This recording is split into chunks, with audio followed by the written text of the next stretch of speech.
Hello and welcome to Parkinson's Disease Education. In today's video, we're going to be starting part one of a two-part series on breathing difficulties and Parkinson's disease. Stay tuned for the rest of the video. Let's get started.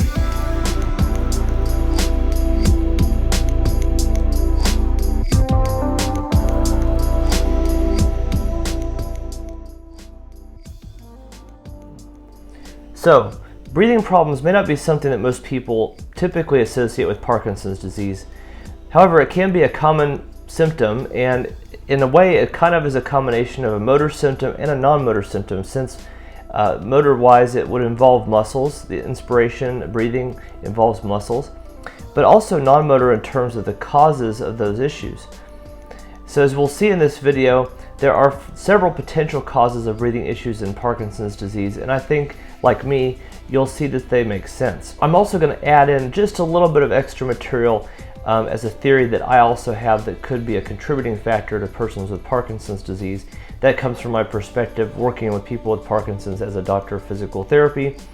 But the bulk of this information is actually coming from Parkinson's Foundation, so it's information you could look up easily online, but I want to make sure that we are talking about it here very clearly and distinctly and in bite-sized chunks so that you don't have to go through reading hours of material online. So with that said, what are the common causes potentially of breathing difficulties? So one of them is wearing off. During wearing off periods, as dopamine is kind of waning between doses of medicine, that is a potential time when breathing difficulties can arise. Another is respiratory dyskinesia. That's a symptom that can happen, especially as dyskinesia can happen in any muscle in the body, and it can certainly happen in the muscles of inspiration, such as the diaphragm and the intercostal muscles in between the ribs. So that's conceivable. Also, anxiety is another potential cause of shortness of breath, and I meant to say that earlier. When we talk about breathing difficulties, we're mainly talking about the symptom of shortness of breath. But anyway, anxiety can definitely cause shortness of breath. And even though anxiety is a cognitive or a psychiatric problem, it can certainly result in a physiological issue of shortness of breath because it affects our heart rate and our breathing and so forth. Anxiety can also be something that's found alongside of wearing off periods because folks tend to be a little bit more concerned about symptoms or things getting worse as they're in wearing off periods. So that's unfortunate and could be a double-edged sword there. Next is aspiration pneumonia. And aspiration pneumonia tends to happen when folks have poor swallowing and food or liquid that shouldn't be entering the lungs is getting in there somehow. When food or liquid that shouldn't be in the lungs enters, it contains mouth bacteria which shouldn't be in the lungs. That can result in an infection that needs to be treated medically.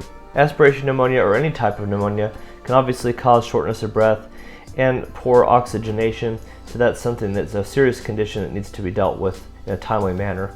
The next category is non-PD related issues.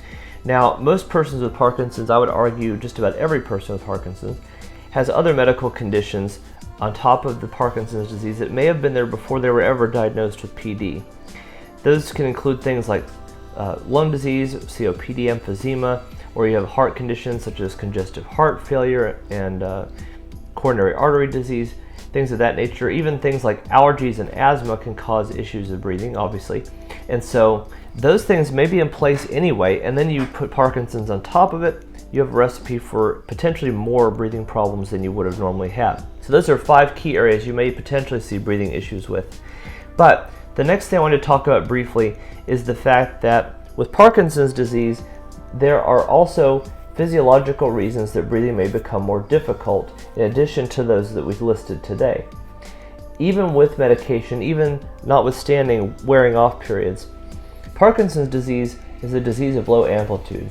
And what that means is that because of the lack of dopamine, muscle activation is poor, and what muscle activation is there tends to be weak and not as large or as strong as it should be or used to be before the disease process began.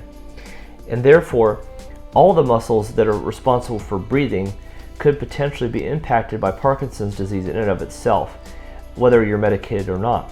The diaphragm itself, as well as the intercostal muscles, may be affected by that, and so breathing may become more shallow. Likelihood of lung volume decreasing or potentially infection.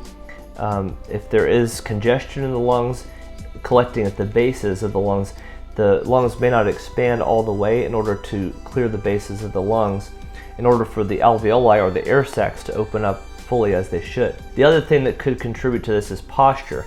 Also, due to poor muscle activation, posture tends to be a problem for folks with Parkinson's disease. Typically, it's forward shoulders and hunched upper back with a forward head.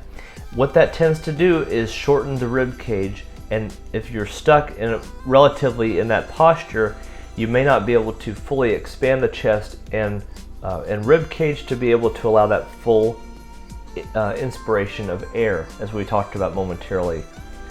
So that's a theory that I have that certainly is conceivable.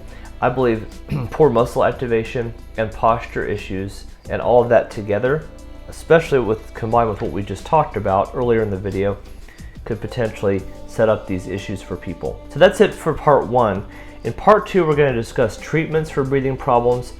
Again, I hope you enjoyed this video. Please do consider liking, commenting, and sharing this video if you found it helpful. And of course, subscribe if you feel like this will benefit other people and yourself. Without further ado, I will look forward to seeing you in the next video for part 2. Be empowered. Catch you later.